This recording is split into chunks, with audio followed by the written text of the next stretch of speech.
Hello everyone, welcome to coding for dev. तो आज की वीडियो में आपको बताऊंगा स्कीमा टाइप्स, उसके जो वैलिडेशन के लिए हम यूज करते हैं और कस्टम वैलिडेटर क्या होते हैं। ओके, इसको मैं आपको डिटेल में एक्सप्लेन करूंगा। ओके, तो जो मोंगूस रहता है वो हम इसमें इजीली हम रिच डाटा स्कीम का यूज कर सकते हैं, उसमें हम वैलिडेशन का यूज कर सकते हैं और उसमें हम कस्टम लॉजिक भी यूज कर सकते हैं मोंगोडीबी डॉक्यूमेंट को करेक्ट और कंसिस्टेंट करने के लिए। ओके, तो सबसे पहले हम बात करते हैं कॉमन मोंगूस स्कीमा टाइप्स के। तो सबसे पहले बात करते हैं वेन हम एक डिफाइन करते हैं एक स्कीमा, तो उसमें हम उसको अलग अलग टाइप देते हैं, ऑप्शनली, एडिशनली ऐड करते हैं। तो अगर मैं आपको एक बेसिक बताऊं तो हमने एक यूवर स्कीमा बनाते हैं, उसको न्यू मोंगू डॉट स्कीमा की मदद से हम बनाते हैं। ओके, तो उसमें जो भी जितने भी टाइप हम यूज करते हैं वो आपको मैं सभी का यूज करा है हमने। सबसे पहले हम नेम का यूज करते हैं, तो स्ट्रिंग रहता है। ओके, एज हमारे नंबर रख सकते हैं हम।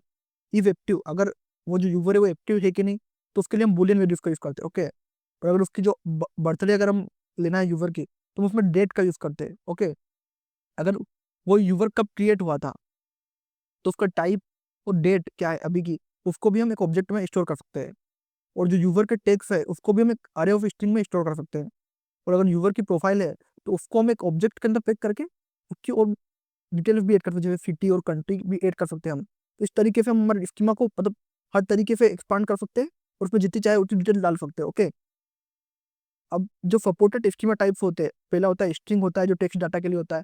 नंबर होता है जो इंटीजर और फ्लोट वैल्यूज के लिए होता है। बुलियन होता है जो ट्रू और फॉल्स वैल्यू के लिए होता है। डेट होता है जो डेट और टाइम वैल्यूज के लिए होता है। और जो अरे होता है वो लिस्ट ऑफ आइटम्स और स्ट्रिंग्स के लिए होता है।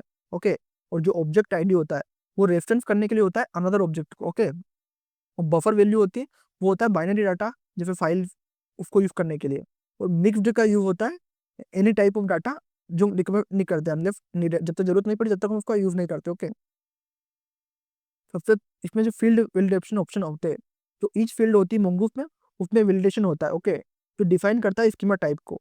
जैसे एक होता है इसमें रिक्वायर्ड होता है कि वो उसको रिक्वायर्ड है कि नहीं वो हमें। एक होता है मीन और मैक्स वैल्यू होती है। एक उसमें जो हम नंबर्स और डेट्स के लिए यूज करते हैं।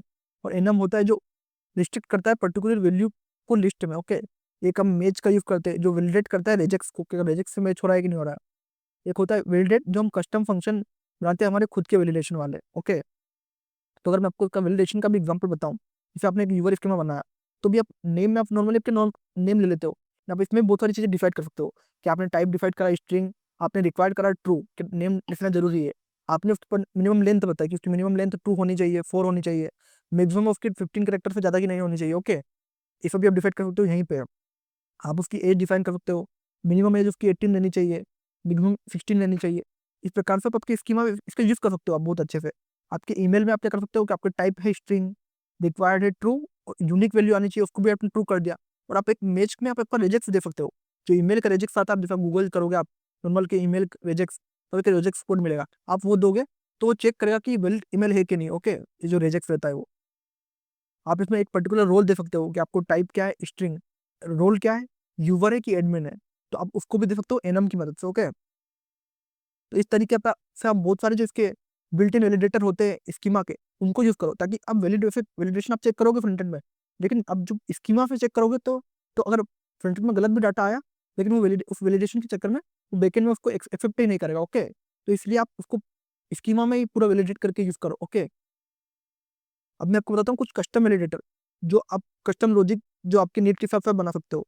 जैसे आपने इसका सिंटेक्स क्या होता है कि आपने एक वैलिडेट बनाया, उसमें आपकी वैल्यू दी, आपने आपको फंक्शन लिखा और आपने उसमें मैसेज डाल दिया कि वैलिडेट मैसेज। इस तरीके से आप बना सकते हो। जैसे अगर मेरे को एक कस्टम एज वैलिडेटर बनाना है कि मेरे खुद के लिए जो मेरा स्कीमा बनेगा उसमें कस्टम एज वैलिडेटर बनाता हूँ मैं, तो मैंने क्या करा, टाइप करा नंबर, उसमें वैलिडेट नाम फंक्शन का यूज करा मैंने वैलिडेटर बनाया फंक्शन, वैल्यू क्या रखी मैंने नंबर, उसमें मैंने मेरा फंक्शन लिखा कि इफ मेरा function divided by 2 equal to 0, तो मेरे इवन एज अलाउड होगी। ओके, और मैंने पास क्या कर दिया, प्रोफ पे पास कर दिया इवन नंबर। ओके, तो इस तरीके से हम कस्टम रिलेटर भी बना सकते हैं। तब इसमें क्या होगा, इसमें अगर हम केवल इवन नंबर के हमारे एज वाले व्यक्ति आएंगे, तो हम अगर 21 नंबर करेंगे तो मोंगो इसको एक्सेप्ट ही नहीं करेगा, वैलिडेशन एरर शो करेगा। ओके, तो इस तरीके से हम कस्टम लॉजिक भी बना सकते हैं। अब अगर हमको असिंक्रोनस कस्टम वैलिडेटर बनाना है तो हम क्या कर सकते हैं, हम डायरेक्ट उसको, जैसे अगर हमने एक वैलिडेटर बनाया फंक्शन, वो पहले चेक करेगा यूजर मॉडल में कि वो अवेलेबल है कि नहीं, और फिर उसके बाद हमको रिटर्न करेगा। तो इस तरीके से भी हम बना सकते हैं कि पहले डीबी में जाकर कनेक्शन चेक करे कि इस नाम का अवेलेबल है कि नहीं, अगर होगा तो फिर वो उसको चेक ना करे। जो हम ये कोड हम लिखते हैं वैसे तो एक्सप्रेस का यूज़ करके लिखते हैं, लेकिन डायरेक्टली स्कीमा में भी इसका यूज़ कर सकते हैं। मतलब बहुत सारों को पता ही नहीं है कि आप स्कीमा में भी चेक कर सकते हो कि ईमेल अवेलेबल है कि नहीं हमारे डाटाबेस में। ओके, अब बात करते हैं कि आप हैंडल कैसे कर सकते हो वैलिडेटर को एरर्स को। ओके, जब वैलिडेशन में जो एरर्स आते हैं उसको हैंडल कैसे कर सकते हो। जब हम सेव करते हो, क्रिएट करते हैं, तो मोंगो क्या करता है, ऑटोमेटिकली वैलिडेट कर देता है डाटा को। जैसे आप जब एक नया मॉडल बनाओगे, अब यूजर को सेव करोगे, सेव करने के बाद आपने उसको केस लगाया, तो आपको एरर शो करेगा कि क्या एरर आया। जैसे अगर आपने नेम और एज सेव करी है, तो ऑटोमेटिकली वो शो कर देगा कि आपका एरर क्या है, कि पाथ नेम इज रिक्वायर्ड, कि उसकी एज रिक्वायर है। वो ऑटोमेटिकली हमारा मंगूस बता देता है। ओके, तो अगर मैं आपको वीडियो की समरी बताऊं, तो मैंने इस वीडियो में आपको बताया कि आपको क्या क्या स्कीमा और टाइप्स और वैलिडेशन, कस्टम वैलिडेशन के लिए क्या क्या यूज़ करना पड़ता है। आप क्या क्या अलग अलग टाइप्स यूज़ कर सकते हो अगर आपको वैलिडेशन करना है, तो क्या क्या इंपॉर्टेंट कस्टम लॉजिक आप यूज़ कर सकते हो, आपको कस्टम वैलिडेशन भी यूज़ कर सकते हो अगर आपको वैलिडेशन चेक करना है। तो इस वीडियो में मैंने आपको कंप्लीट वैलिडेशन डिटेल में बताया आपको। अगर आपको इस वीडियो में कुछ भी डाउट है तो आप कमेंट कर सकते हो, और इसी तरह के और वीडियो देखने के लिए कोडिंग फॉर डेव को सब्सक्राइब करो। Thank you for watching.